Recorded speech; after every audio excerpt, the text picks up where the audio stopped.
Muy buenos días a todos los que nos acompañan en el día de hoy. Tengo el gusto, después de haber inaugurado en conjunto con estos alcaldes este importante evento que habla de espacios de democracia, de moderar este panel, en donde tengo, la verdad, muchas ansias de escuchar diversas experiencias en países que, aunque nos encontramos en el mismo hemisferio y tenemos una influencia hispanoamericana muy grande, tenemos circunstancias actuales muy distintas. Así que será de verdad muy provechoso, creo, para el ejercicio de la democracia en la patria chica, la que tiene que solucionar, como decía el alcalde de Luján ayer, desde el desteche de una casa por un vendaval hasta la pérdida de un perro por una adulta mayor o los grandes temas como la democracia y el cambio climático. Somos literalmente desde las alcaldías unos toderos, y me llevo esa frase porque me marcó mucho. Y como dijo, a veces nos cuesta nuestro patrimonio físico y psicológico dar con las soluciones que nos demandan. Me llevo eso de nuestro querido colega de Luján. Hoy nos acompañan Antonio Ramón Villarraigosa, quien ejerció como alcalde de Los Ángeles desde el 2005 hasta el 2013. Una ciudad con una pluralidad étnica y de amplia influencia hispanoamericana, y quien tiene un legado para enseñarnos sobre la democracia, sobre la paz y sobre cómo manejar una ciudad con tantas opiniones diversas. También tenemos desde ayer en Barranquilla a Jorge Muñoz Wells, el alcalde de Lima, quien además fue alcalde de una de sus localidades, si podríamos decirlo de alguna manera, o de sus ciudades antes de ser alcalde metropolitano. Tiene una vasta experiencia y podrá compartirnos los desafíos desde la democracia del Perú, un país que ha visto diversos cambios durante los últimos años. A Alex Schmidt Grael, quien es el alcalde de Niterói y nos acompaña desde una provincia que es muy pujante en Brasil y que tiene también unos retos y unas bondades muy distintas a las nuestras, pero que nos sentimos igual de complacidos por su presencia, porque somos al final hermanos, con quien firmamos ayer, entre otros, el acuerdo de biodiversidades de Latinoamérica, y eso nos hace más cercanos aún. Y por último, a Antonio Ledesma, quienes la mayoría conocen como un luchador por la democracia en Venezuela, un alcalde aguerrido que se ha enfrentado a la fuerza avasalladora del fascismo, por decirlo en palabras que a ellos mismos les gusta usar, para tratar de devolver la democracia y las libertades a un país que lo necesita. Hoy, colombiano, no por gusto, sino por necesidad, y muy complacidos desde Colombia de darle voz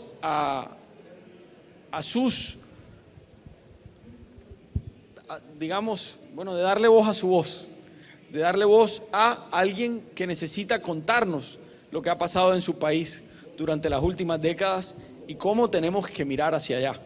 Y los dejo, antes de abrir la pregunta, con una reflexión.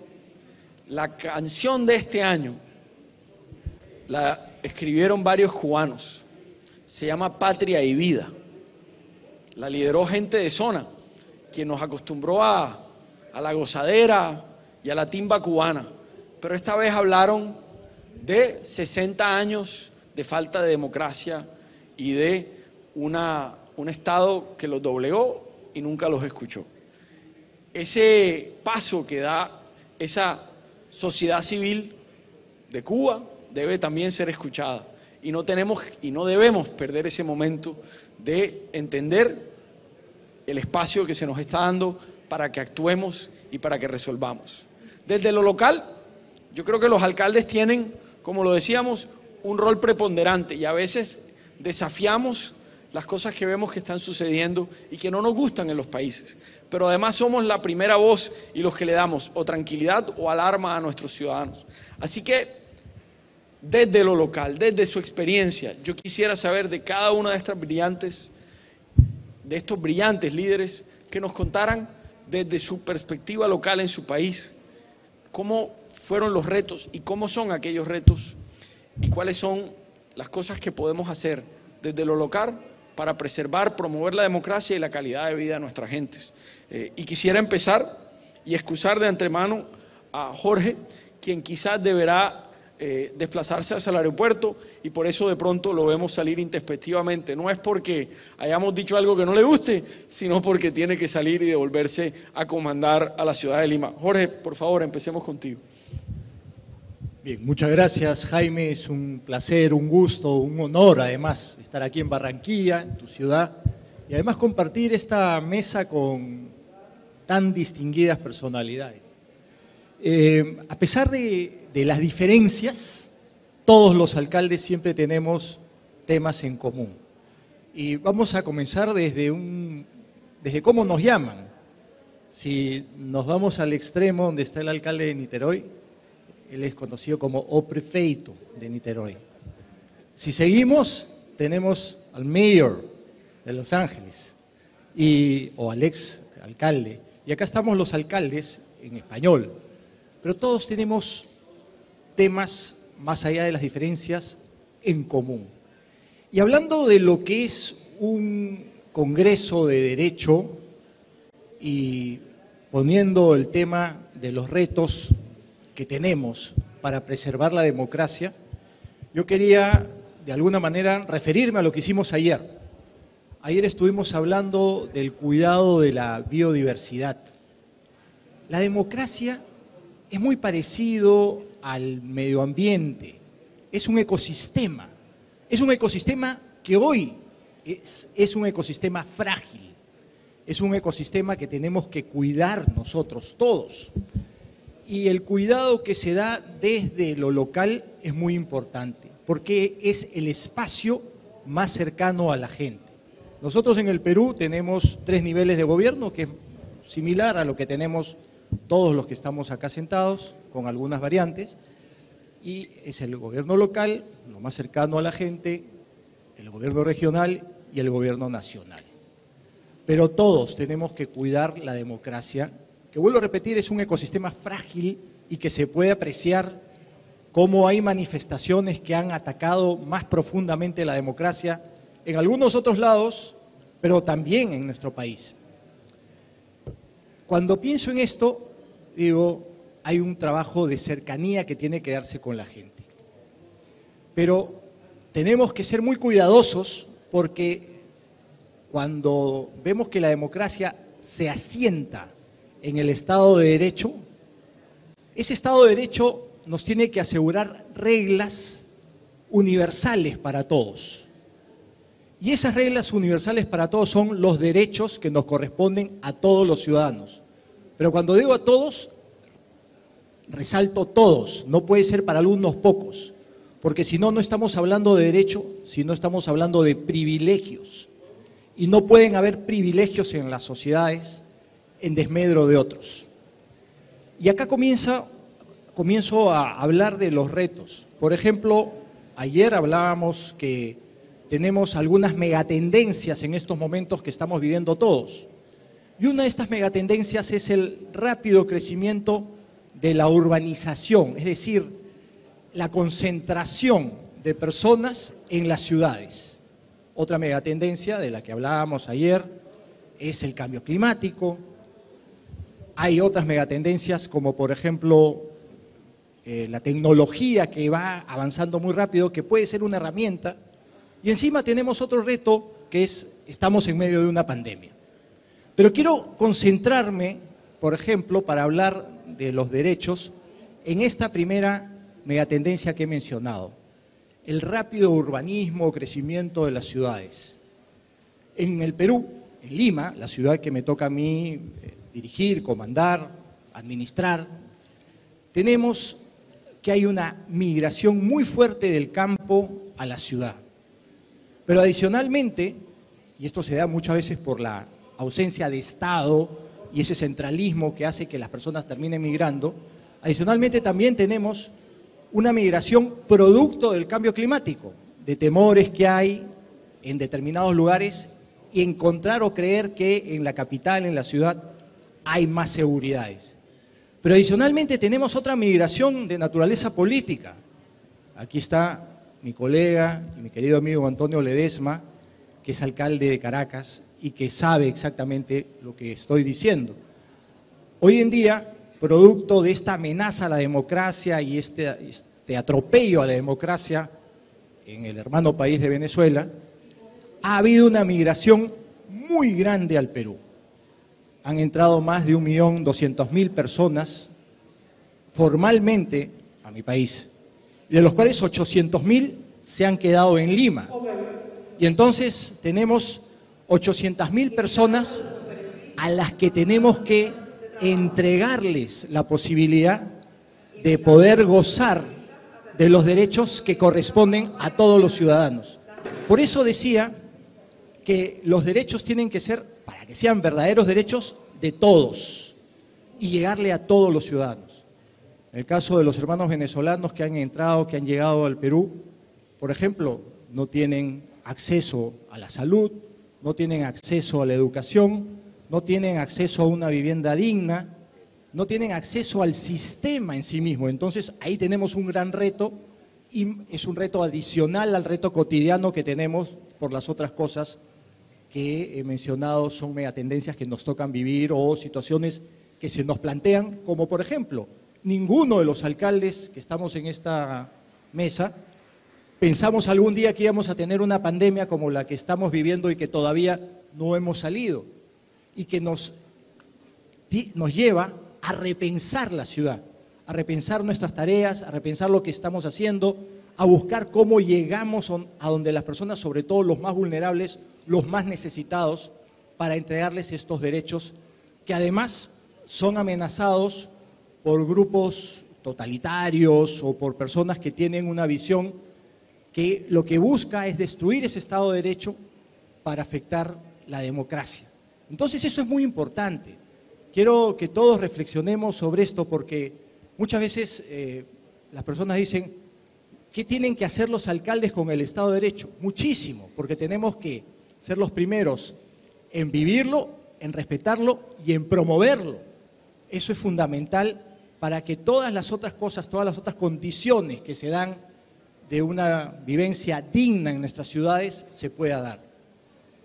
Voy a dejar estas ideas ahí, ojalá que me dé el tiempo para después poder de pronto contestar alguna pregunta, alguna idea, pero si no me diese el tiempo, Jaime, quiero agradecerles a todos ustedes por haberme abierto los brazos aquí en Barranquilla y por haberme permitido participar tanto ayer como hoy en actividades que lo único que hacen es acrecentar nuestro compromiso con el ciudadano.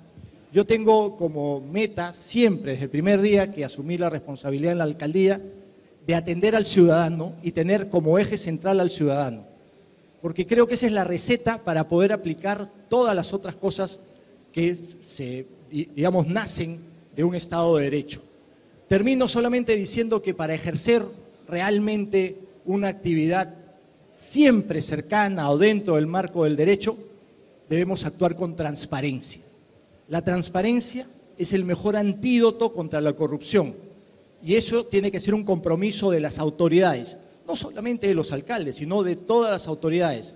Una autoridad que no es transparente, que no rinde cuentas, está poniéndole un velo a su accionar y eso lo va a llevar necesariamente a otras acciones, a otras actividades que afectan el Estado de Derecho y el compromiso de un ejercicio real por los ciudadanos. Muchas gracias. Muchas gracias, Jorge. La verdad es que tenemos un rol los alcaldes y es no solo a veces gobernar, sino ser un faro y un norte moral, un norte además de muchas tareas o deberes que tenemos los constituyentes de una democracia. Y eso es lo que decía Jorge al final, que cuando actuamos con transparencia le damos confianza a nuestros ciudadanos. Quisiera continuar ahora con Axel y que nos contara su perspectiva desde Niterói, desde Brasil, los retos que tiene para él la democracia y bueno, los desafíos que tenemos desde las alcaldías o desde las prefecturas.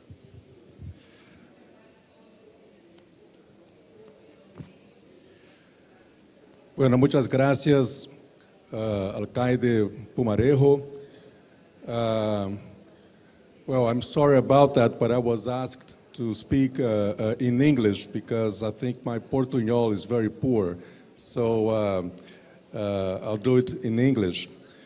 On our subject, democracy in our cities, first of all, it's a pleasure to be here in a meeting about democracy and about the power of justice.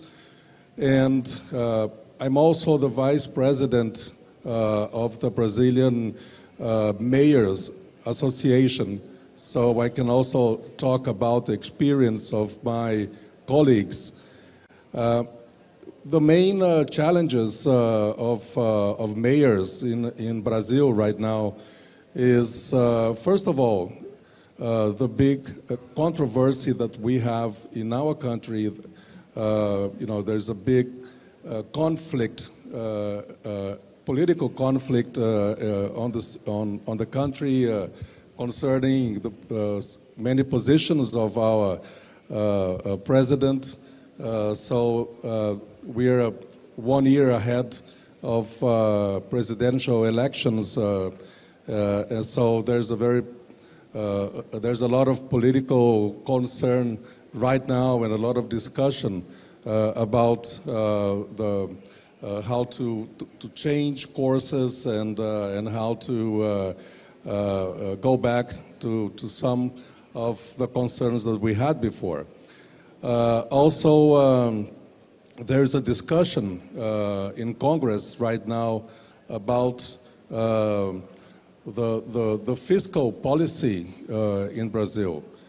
Today we have about 70% of all taxes collected by the federal government, about 25% collected by regional governments, and all the municipalities, all the cities, they are able to work with 5% of all taxes, and that doesn't fit into the responsibilities that the cities have today.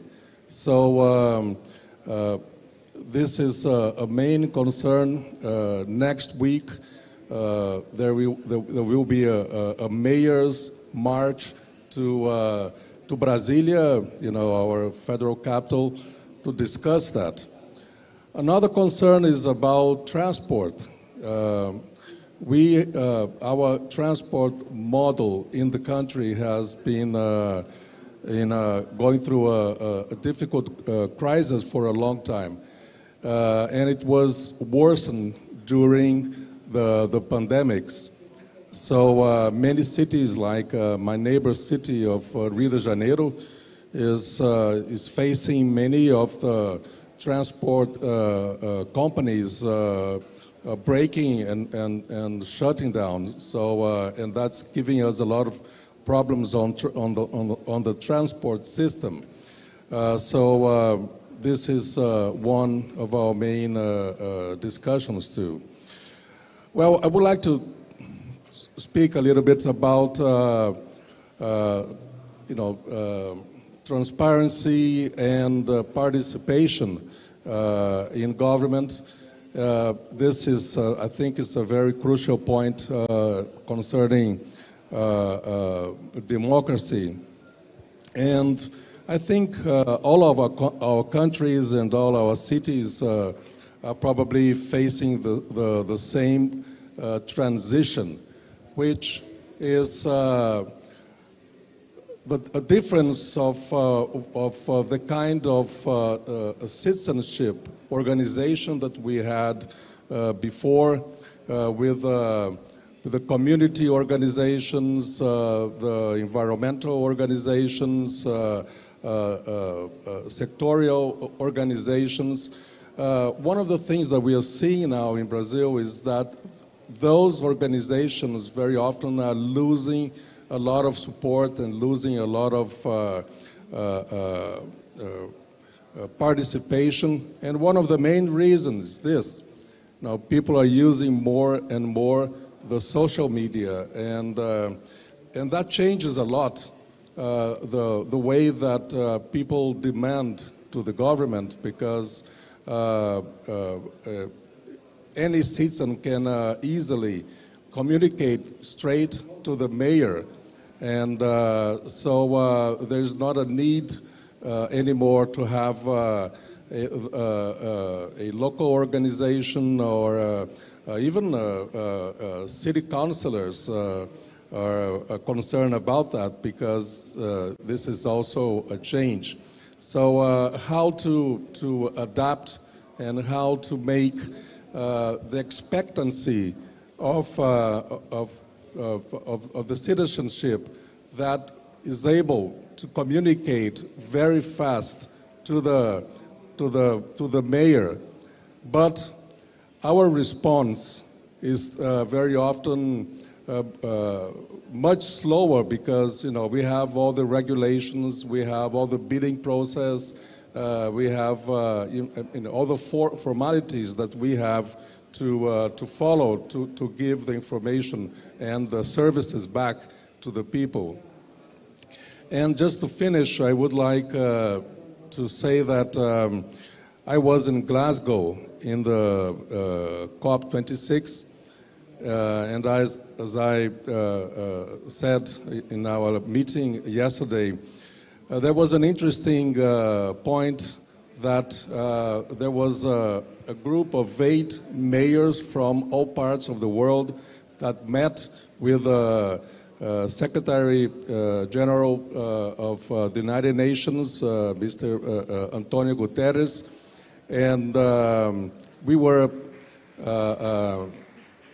asking for more participation of the cities on the decision-making of climate change, because we have nations taking part of the decision, which is very important. We have all the lobbies acting into the decision, but the cities are not there. And as we discussed, the 19th century was the century of the big empires. The 20th century was the century of important and powerful nations and Cold War, and the 21st century will be the century of the cities. So we need to have a much better participation in the decision making at the global level also, which is also discussing democracy at the global level. So these are some of the points I would like to highlight here. Thank you very much. Muchas gracias. Thank you very much, Axel. Y claramente el rol de las ciudades donde vivimos, el 70% de los latinoamericanos, debería ser tenido en cuenta para generar la política pública del cambio climático en el mundo. Porque al final somos nosotros los que le damos la cara a los ciudadanos, así como los ediles, alcaldes locales, concejales y juntas de acción comunal son la primera línea de la democracia y a veces son la que menos puede participar en la construcción de las grandes políticas de cambio mundial. Mayor Villarraigosa, we would like to know, nos gustaría saber desde una óptica de una ciudad un poco más distinta a la nuestra, pero con gente que se parece a nosotros también, ¿cómo se comanda y se genera democracia en una ciudad donde hay vertientes distintas, posiciones radicales y a veces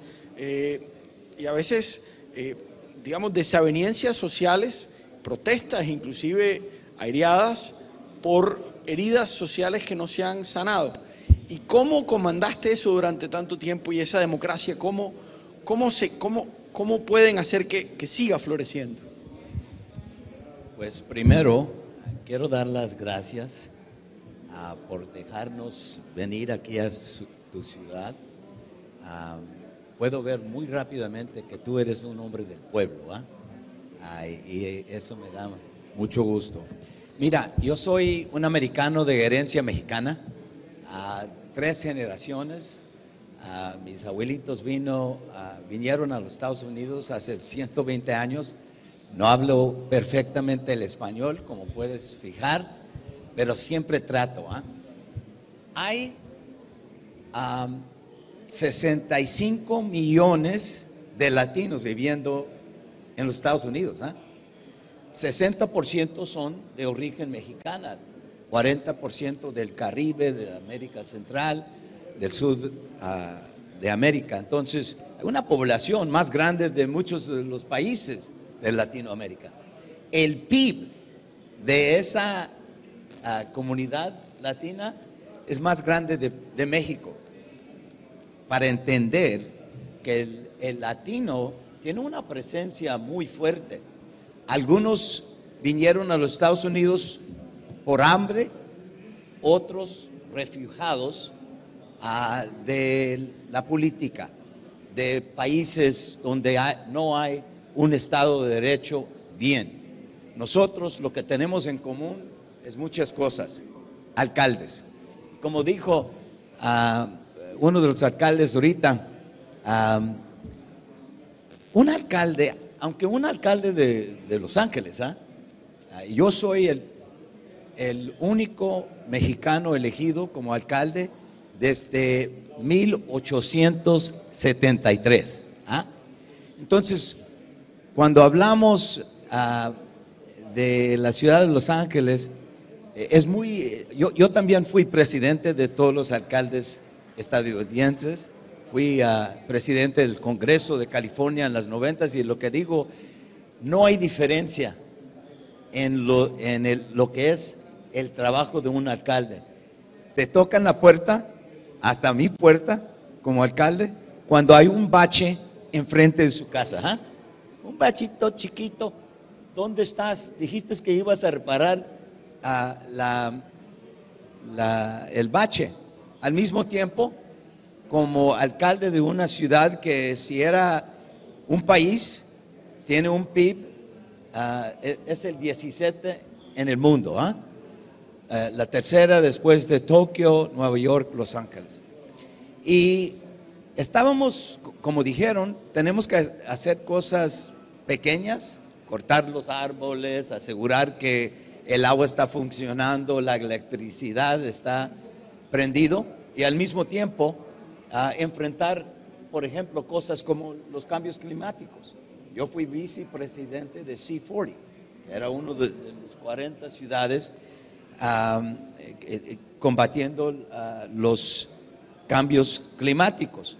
Y en el tiempo en Copenhague, cuando todos los países estaban saliendo del cuarto a ver quién podía negar ser su obligación, los alcaldes estaban tratando de entrar a ver quién iba a ser más en términos de combatir esos cambios climáticos.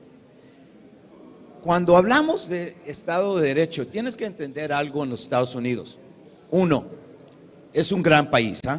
Hay una razón que tanta gente viene a ese país a buscar la oportunidad y lo que ellos dicen el sueño americano. Pero desde el principio hay una brecha entre lo que dicen sus ideales y la realidad. Te dije, en una ciudad con donde 50% de la población es de origen latina, yo soy el primero y el único. Nunca hemos tenido una mujer como alcalde.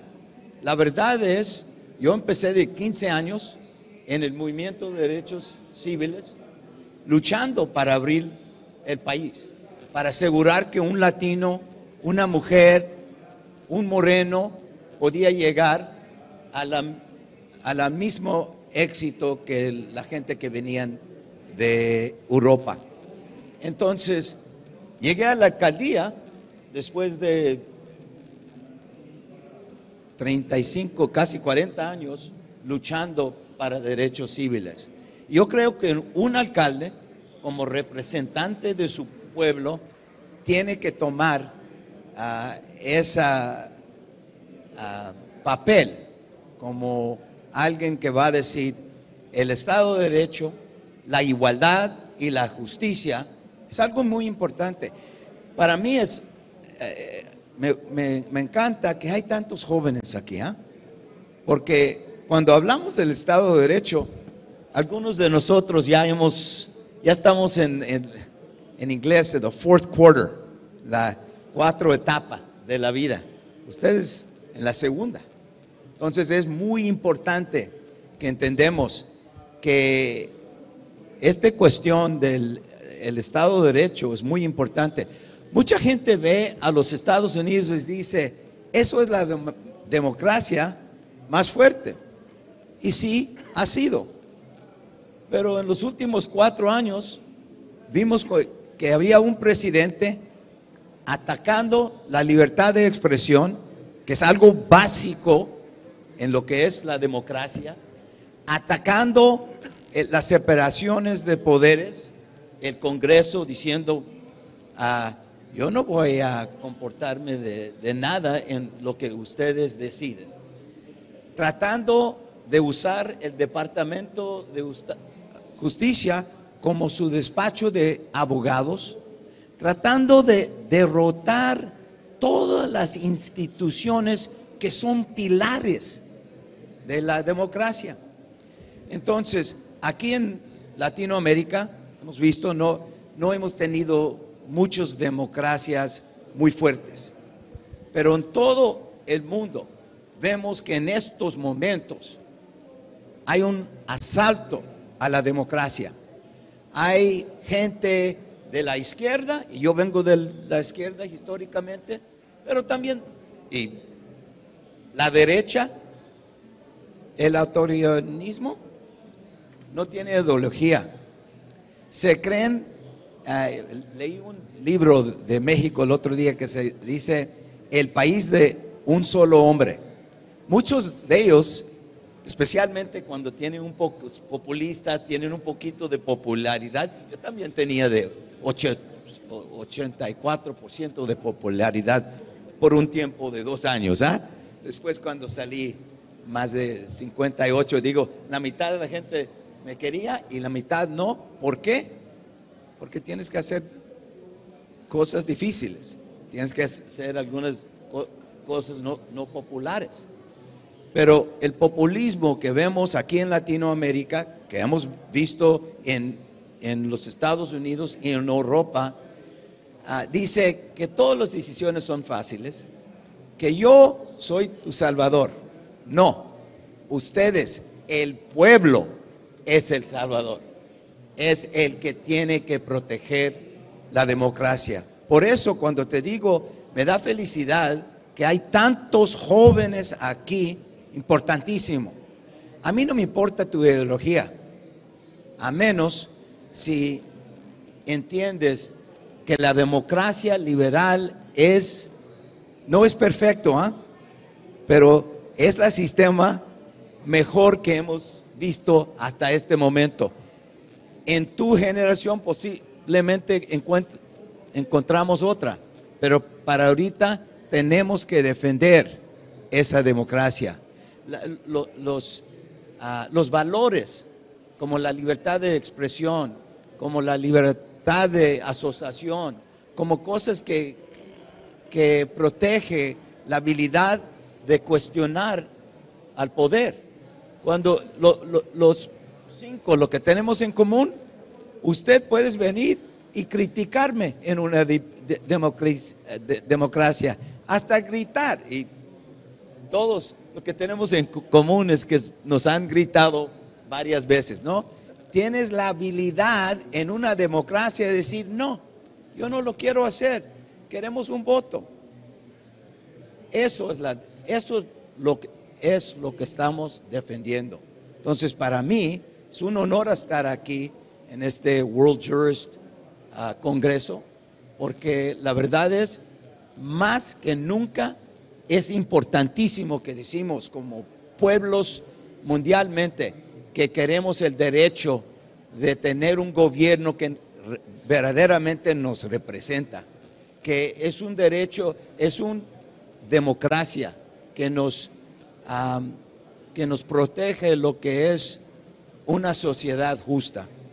Gracias.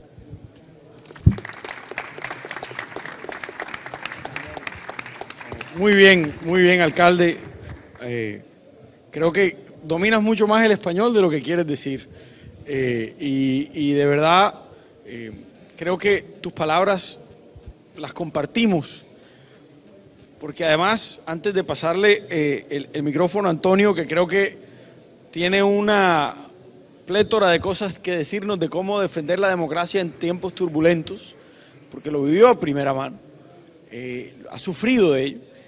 Quisiera hacer la reflexión sobre esto que decía Mayor Villarraigosa, y es que siento yo, y allá va mi próxima pregunta a todos ustedes, que los alcaldes no tenemos la oportunidad, cuando tratamos de hacer bien las cosas, de tener ideología, porque tenemos que resolverle a la gente sus necesidades básicas y sus sueños. Y cuando uno está en eso, la política nacional queda en segundo plano, porque uno es el que le tiene que responder a la madre qué está haciendo su hijo y por qué no ha entrado al hospital, por qué no tiene un cupo en el colegio, y eso no conoce de ideología. Pero Antonio, cuéntanos, en tu experiencia en Venezuela, en Caracas, viendo lo que sucede hoy, ¿cuáles fueron esos desafíos que viviste desde tu patria chica, comandando Caracas, y cómo es esa lucha hoy en un estado de exiliado prácticamente de una sociedad o de una sociedad que se descompuso y que hoy a muchos países nos tiene con mucho temor de que nos pase a nosotros también? En primer lugar, muchísimas gracias, Jaime, por esta oportunidad y el honor de compartir esta tribuna con mis colegas alcaldes. Cuando tú hablabas de que somos todos colombianos, cuando el día que puse un pie en Cúcuta, después de la fuga que emprendí para liberarme o autoliberarme, después de pasar más de 1000 días presos injustamente, yo le decía a mi esposa y a mis hijos que quienes nacimos en estos lares, cuando salimos de Caracas, llegamos a Cúcuta, no hemos salido de Venezuela. Porque cuando estamos en Cúcuta o estamos en Barranquilla, estamos en la Gran Colombia, el sueño de Bolívar y de Santander. Con respecto al tema de los alcaldes, ¿qué somos los alcaldes? Somos los cosistas. ¿Por qué somos los cosistas? Porque somos los que hacemos las cosas. Somos la almendra de la democracia. Somos el complemento del arroz con pollo. Porque una democracia que no le resuelva a la gente la pluma de agua para que cuando llegue al hogar la mujer o el hombre y abra el grifo tenga agua potable, ese es el pollo del arroz con pollo. Resolver el problema del parque, ahora que estamos hablando de la emisión de combustibles fósiles. El 70% de las emisiones de gases invernaderos los están produciendo las ciudades del mundo, lo dice ONU Habitat, 70%. Y como lo decía el alcalde Muñoz, las proyecciones de ONU Habitat, de la ONU Habitat para los años 40, 2045, es que el 80% de los seres humanos vamos a vivir en zonas urbanas. ¿Qué tenemos que hacer entonces los alcaldes? Planificar las áreas metropolitanas, emprender la figura de la cociudad que da marco a la corresponsabilidad, a la cogestión, porque otras cosas más allá del agua potable, de la luz, del parque, está en comprender estas nuevas realidades. Las alcaldías somos el corazón de la globalización. Tenemos que negar esa especie de que la globalización se da entre los grandes países. No, la globalización tiene un tejido práctico, real, en la almendra de ese concepto que somos los municipios del mundo. Entonces, ¿qué plantea esta realidad o estos retos? La pandemia. ¿Quién se ocupa de los hospitales? ¿Quién se ocupa de habilitar los espacios para atender a los enfermos de la COVID-19? Los municipios. ¿Y qué impone esta nueva realidad? La gobernanza. ¿Cómo se come eso? ¿Cómo se come la gobernanza? ¿Cómo se come la gobernabilidad? Asumiendo responsabilidades, como lo citaba el alcalde Muñoz, esos 3 niveles: el Estado, gobierno nacional, gobierno regional y gobiernos locales. Al fin y al cabo somos lo mismo, somos el Estado. Y a esa mujer y a ese hombre al que tú te refieres, más allá de si es liberal, neoliberal, socialista, comunista, marxista, nihilista, lo que necesita es ser comprendido y ser atendido. ¿Qué están pensando los alcaldes del mundo sobre las ciudades pospandemia?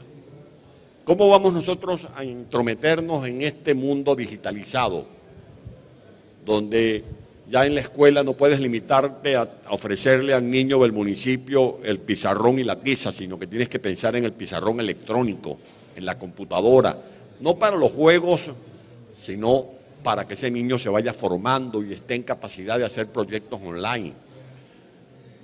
¿Cómo puede resolver los problemas de una ciudad, un municipio, si no le da relación a la educación? Esa es la esencia para formar ciudadanos, porque la educación tiene que ver con el hábito regularizado de que el niño sepa que tiene que cuidarse a sí mismo lavándose las manos antes de ingerir alimento, el desarrollo de la educación sexual, el uso de los espacios públicos, las políticas que vayan más allá de lo tradicional en materia tributaria. ¿Por qué no pensar más bien en cambiar impuestos por empleo y decirle al emprendedor: ábreme un fondo de comercio y si me creas 10 empleos te doy un descuento en tus obligaciones tributarias?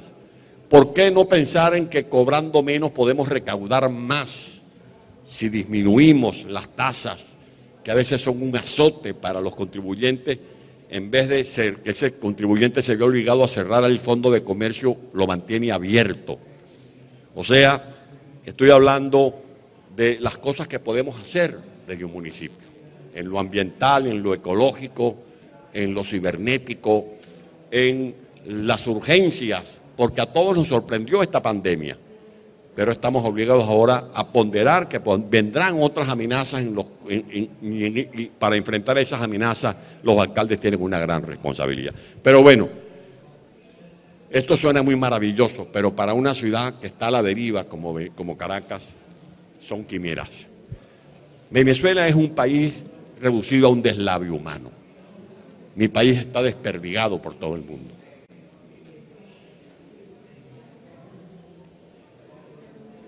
Tenemos dentro de Venezuela a millones de seres humanos secuestrados por un régimen narcotirano. Venezuela es un gran campo de concentración.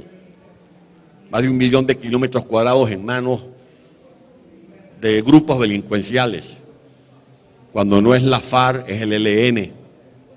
Cuando no es el cartel de Jalisco, son los cárteles de La Guajira que se disputan el tráfico de la cocaína y de la marihuana por el Catatumbo.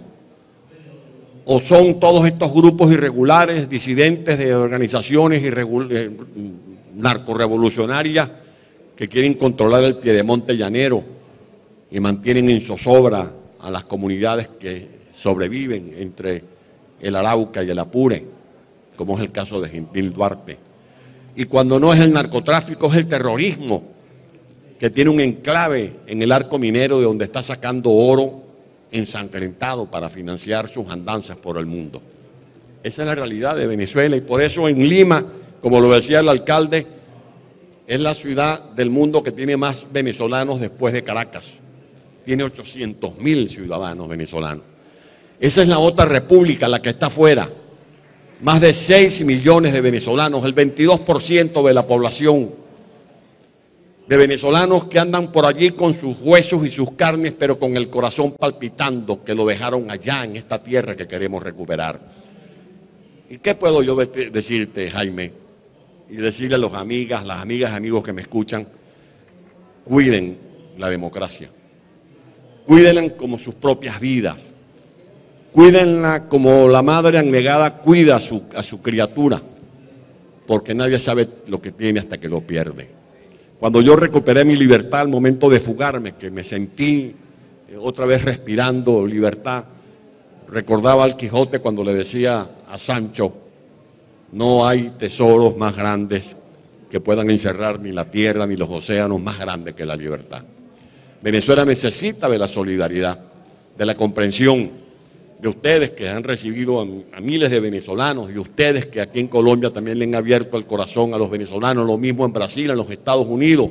No estamos pidiendo compasión ni piedad, estamos pidiendo solidaridad por aquello de que hoy por ti y mañana por mí. Venezuela está dando una lucha actualmente. En mi caso, que fui primero gobernador de Caracas, enfrenté los 2 golpes de Estado de Chávez siendo gobernador, después alcalde del municipio Libertador, 2 veces alcalde metropolitano elegido con más de 800.000 votos. Como no pudieron derrotarme, me metieron preso. Y como no pudieron doblegarme, lo que hicieron fue eliminar por decreto la alcaldía metropolitana. Así está Venezuela. Ya no somos un Estado de derecho, sino un narcoestado. Ya no somos un Estado donde brilla la juridicidad, porque somos un Estado fallido, donde las instituciones están vaciadas de contenido. Ya no somos un Estado de ciudadanos que están al servicio de ese Estado social de derecho que tú hablabas en tu conferencia, porque somos un Estado en manos de grupos delincuenciales. Y esa es la lucha de resistencia que estamos dando todos los venezolanos. Yo vengo aquí con la venia de ustedes a ser la voz de esos venezolanos oprimidos que no se rinden y que dicen que se puede perder todo, como lo exclamaba nuestro padre libertador, pero no hemos perdido la dignidad, ni la fe, ni la esperanza de ver otra vez encendido el sol de la libertad en mi querida Venezuela. Muchas gracias.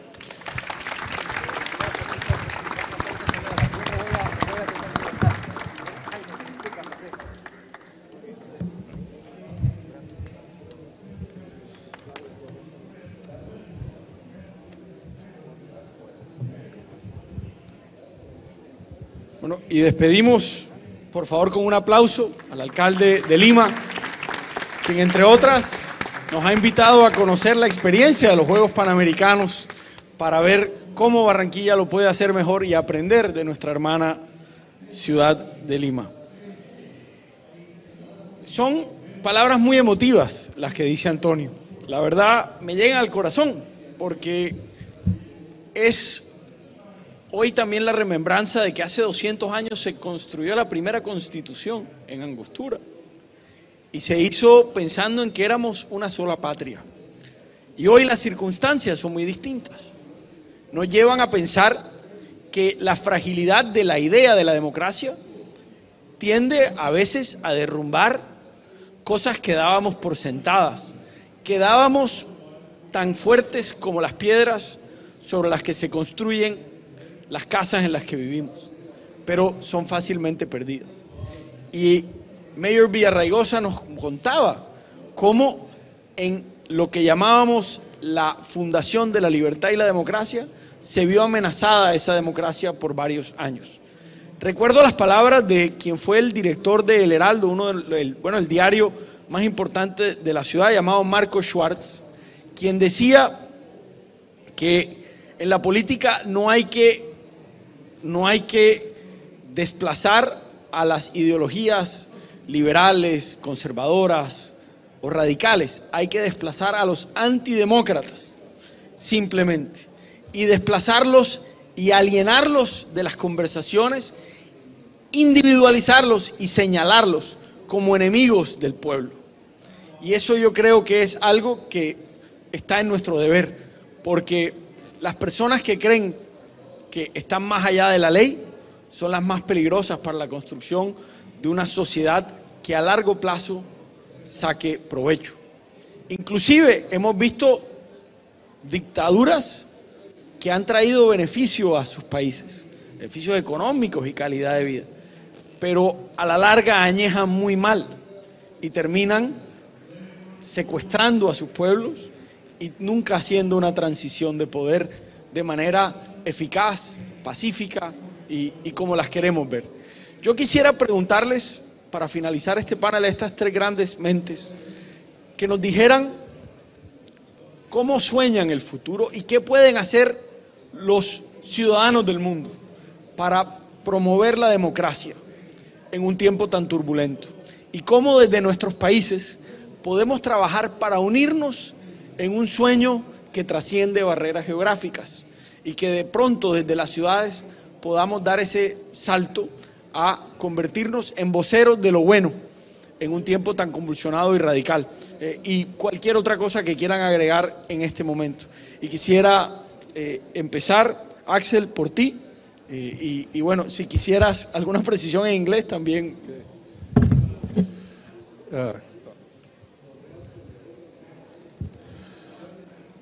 Well, as it was already stated here, democracy threats are not only at the right or at the left. It's, you can always have threats to democracy. My country is facing threats to democracy. So there's no other way to change it. There's no other way to do it but to strengthen all the democratic process and to fight against the exclusion of parts of our society that may be excluded because of their social position, sometimes because of political positions, and so the way to do it is to provide the voice and the possibility to express their priorities to all in our cities. So that's my dream, that we can return to that situation as we had before. Muchas gracias, Axel. Y así lo esperamos y lo queremos. Brasil ha sido un faro para la región por mucho tiempo y esperamos que retorne esa calma y esa capacidad de dialogar y de ser hermanos como lo han sido tanto tiempo. Mayor Virraigosa, ¿cómo ves estos retos? ¿Cómo ves el futuro? ¿Y cuál es tu mensaje final para esta gente? El otro día estuve cenando con un grupo de gente de mi edad, ¿no? Yo tengo 68 años, ¿no? Y dijeron que no tienen fe en esta nueva generación, porque esta nueva generación no aprecia la democracia. Y no quería entrar en un debate, no dije nada, pero estuve pensando, como alguien que ha estudiado la historia, ¿sabes cuántas generaciones ha dicho eso de la nueva generación? Casi todas. Yo tengo mucha fe en esta nueva generación. Mira, ustedes jóvenes pueden estar donde quieran, ¿no? Pero están aquí, entendiendo que esta cuestión del Estado de la derecho, que la democracia es algo importante. Y si pertenece a alguien, pertenece a su generación. Por eso, me da mucho gusto, no lo estoy diciendo porque me voy en 2 días, ver un alcalde como el alcalde de Barranquilla, el alcalde Pumarejo. La verdad es, tenemos que elegir gente del pueblo que no se creen. Yo cuando entro a un restaurante o una casa de ricos, siempre voy a la cocina a ver los trabajadores, a entender, ellos son los que están manejando la economía, construyendo. Muchas veces, la mayoría de las veces en Los Ángeles son latinos, ¿no? Pero la verdad es, yo tengo mucha fe en esta generación. Yo vengo, te dije, del movimiento de derechos civiles. De 15 años, no podía hablar te juro, ni una palabra de español. No hablábamos en la casa, pero entendí que tenía que defender el inmigrante, el mexicano en su gran parte, pero todo el latino que estaba ahí, los morenos. entendí que ese movimiento iba a abrir la sociedad, a dejarme una oportunidad llegar a donde he llegado. Entonces, yo tengo fe en esta generación, pero ustedes tienen que luchar, ¿eh? Tenemos que decir, y como dijo todos, esta cuestión del Estado de Derecho no habla de ideología.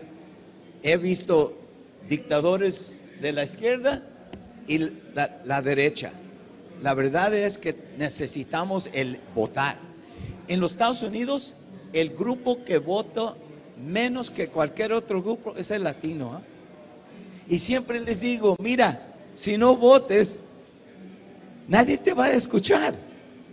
Si no participes en tu sindicato, en tu iglesia, en las escuelas, en todo lo que es los organismos de la sociedad, nadie te va a escuchar. Gente como Trump va a decir que somos asaltadores de mujeres o violadores de mujeres, somos criminales, porque cuando hablaba del mexicano, tú sabes que estaban hablando de todos, ¿no?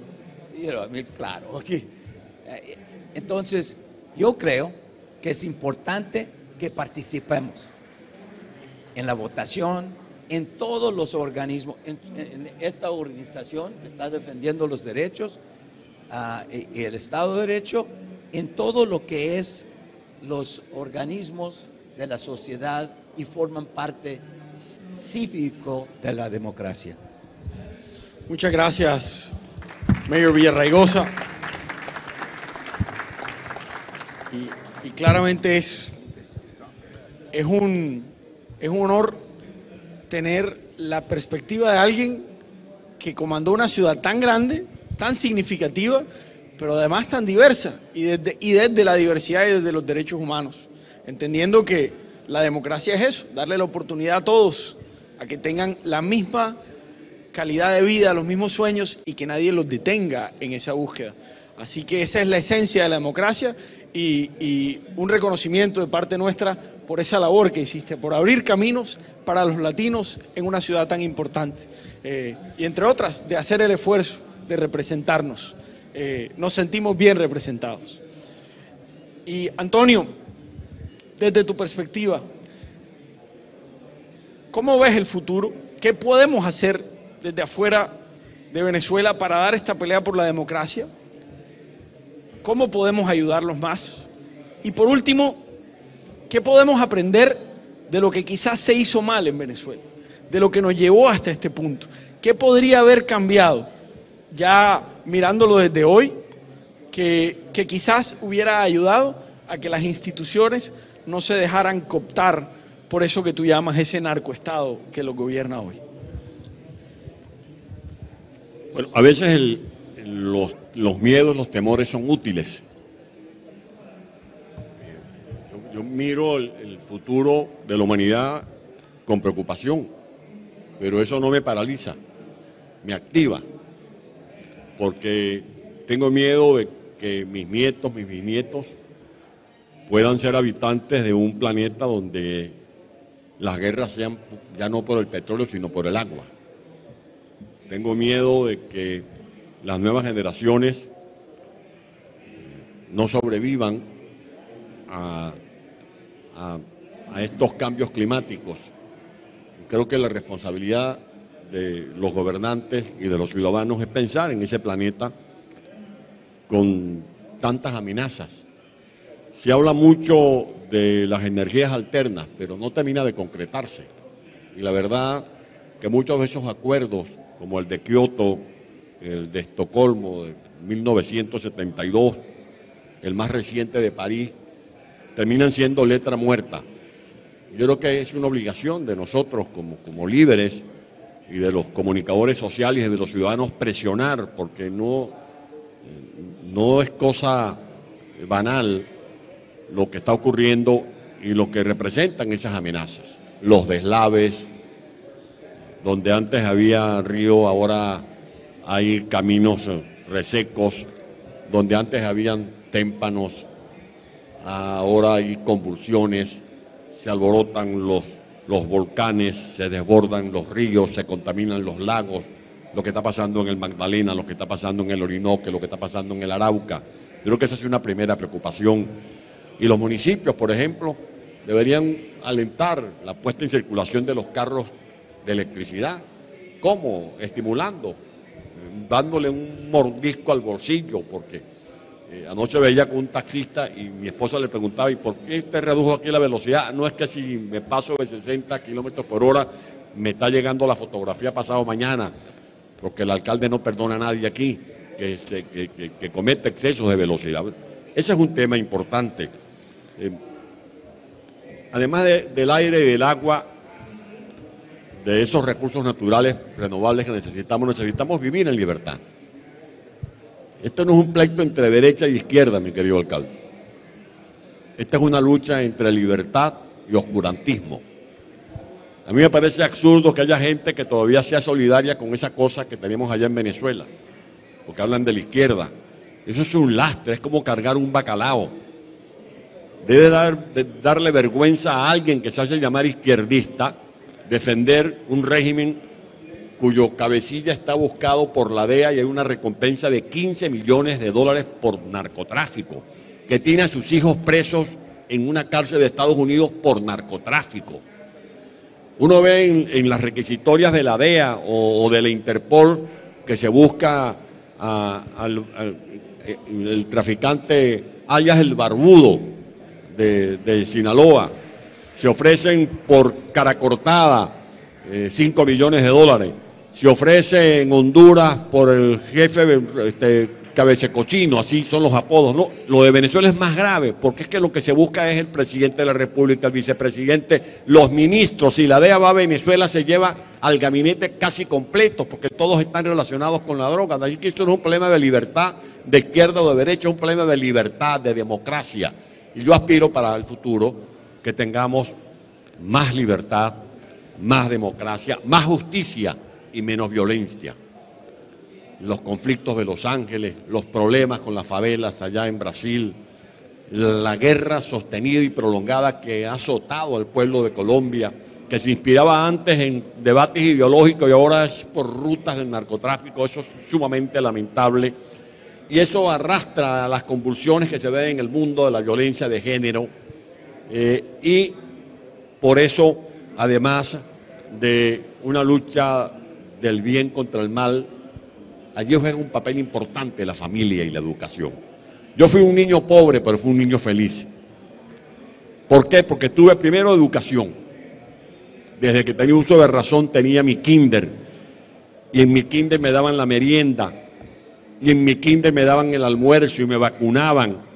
Y me facilitaban la incorporación a los juegos didácticos, con todas las limitaciones de aquellos tiempos en que uno veía las computadoras en las películas, que se sacaba un supuesto detective, un zapato y del tacón salía una antena y una cámara de televisión, y ahora es la realidad. Pero además de esa oportunidad que me dio la democracia, yo tenía familia. En mi casa podía faltar cualquier cosa menos el abrazo, menos la bendición, menos el consejo. Esta sociedad necesita de muchos valores éticos, de mucha moral. No es que haya un déficit financiero y que nos preocupemos por la balanza de pagos o por la cuenta corriente del Banco Central de Colombia. Preocupémonos por el déficit de moral, por el déficit de ética, por el déficit de responsabilidad. Y por eso la educación es fundamental, porque la educación es la fábrica de ciudadanos. Ciudadanos responsables, ciudadanos emprendedores, ciudadanos con iniciativas, ciudadanos que sean solidarios en un mundo donde el egoísmo tiene mucho que ver con las injusticias, de ciudadanos que no se dejen sobornar, porque ¿qué hacen muchos alcaldes que no tienen eficiencias como usted? ¿Qué hacen muchos gobernantes? Apelan a los recursos del Estado para aplicar sobornos sociales, porque esa ayuda con la que se pretende que una madre sobreviva con 4 muchachos a cuestas termina siendo un soborno social de esos populismos defensivos que hablan de la justicia y de sacar a la gente de la pobreza, como ocurrió en Venezuela. ¿Qué pasó en Venezuela? Bueno, que caímos en manos de un régimen que se disfrazó de demócrata para escalar a las alturas del poder que usó indebidamente las virtudes de la democracia y después que escaló al poder usando esas virtudes de la democracia, capturó las instituciones y las vació de contenido. Incurrimos en esos debates en una democracia que es más tolerante con los disidentes y donde la gente termina siendo impaciente con la democracia, cosa que no era frente a las dictaduras.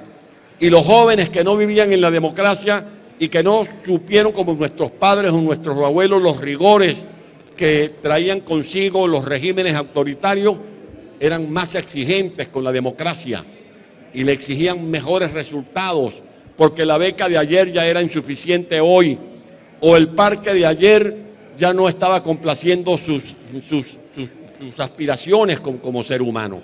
Y la antipolítica se convirtió en una ola donde mucha gente surfió y especuló y terminamos entregándole el poder a quienes le ofrecieron a los ciudadanos tocar el cielo con sus manos y ahora se están cocinando en una paila infernal.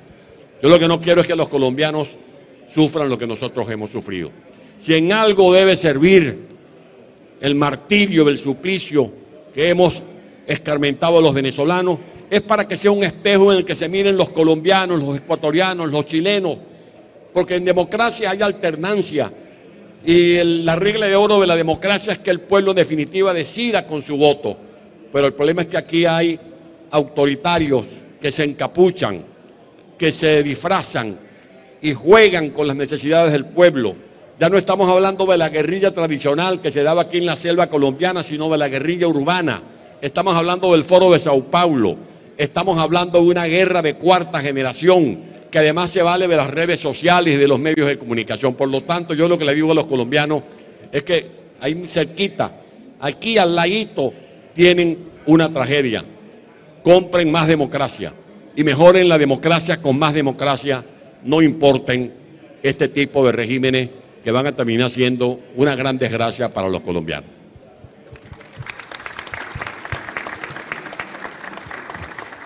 Bueno, le quisiera dar las gracias en nombre de todos los asistentes por estas palabras, por este espacio. Alcaldes, sigamos trabajando juntos, sigamos generando patria, democracia y ciudadanos del mundo. Muchas gracias a ustedes.